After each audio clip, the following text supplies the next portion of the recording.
সব কিছু খাওয়ার সিজন হলো শীতের সময়, আর পাঙ্গাস মাছের সিজন কিন্তু গরমের সময়। তো পাঙ্গাস মাছ গরমের সময় একটু খাওয়া যায়, শীতের সময় কিন্তু টোটালি খাওয়া যায় না, যেহেতু তেল থাকে অনেক। তো এইখানে দুইটা পাঙ্গাস মাছ আসতে অনেক বড় বড়, কিন্তু অনেক বড়, দেখে হয়তো বুঝতেছেন না, ক্যামেরায় তো অত ভালো করে ওঠে না, কিন্তু মাছগুলো অনেক বড়।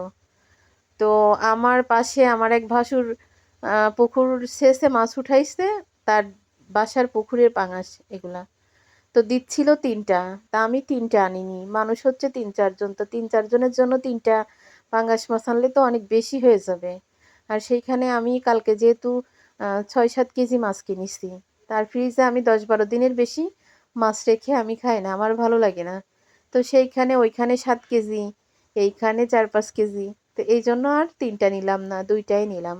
তো নেওয়ার পরে মনে হচ্ছে যে তিনটা নিলে হয়তো ঠিক মতো হতো, কারণ মাছগুলা এত সুন্দর, একটু কোনো তেল চর্বি কিছুই নাই, যেহেতু বাসার পাঙ্গাস বাসায় চাষ করা, এটা তো আর ওই চাষে যে এরকম খাবার দেয়, এটা তো আর ওইভাবে খাবার দেয় না, এটা হচ্ছে বাসার মানে পুরাতন মাছ হয়তো, বা আমি সঠিক জানি না।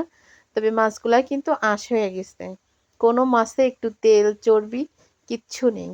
তো আরেকটা নিলে হয়তো ভালো হতো। আমি নিলাম না এই জন্য যে তেল চর্বি শীতের সময় তো বেশি খাওয়া যাবে না। তো মাছগুলা হয়তো কোটার পরে বুঝতেছি যে একদম টোটালি কোথাও এক ফোঁটা তেল নাই। পেটের মাছগুলা দেখেন একদম পুরা রুই মাছের মতো, কিন্তু পেটের মাছগুলা দেখেন, অন্য অন্য পাঙ্গাস মাছ কিনলে কিন্তু পেটের মাছ তেলের জন্য পুরো থাকে, ধরা যায় না। আর এখানে কোনো তেলই নাই, মাছটা যে আমি কাটিছি কোথাও কোনো তেল নাই, একদম ফ্রেশ রুই মাছের মতো।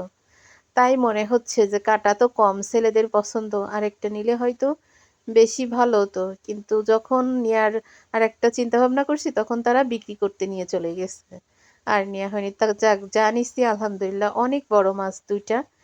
তো কুটে কিন্তু আমার বড় শ্রেণী থালের উঁচু উঁচু এক থাল হয়েছে, উঁচু উঁচু এক থাল হয়েছে। আর 2 কোয়া ডিম হয়েছে, কলাম দুইটা মাছে 4 কোয়া ডিম হয়েছে।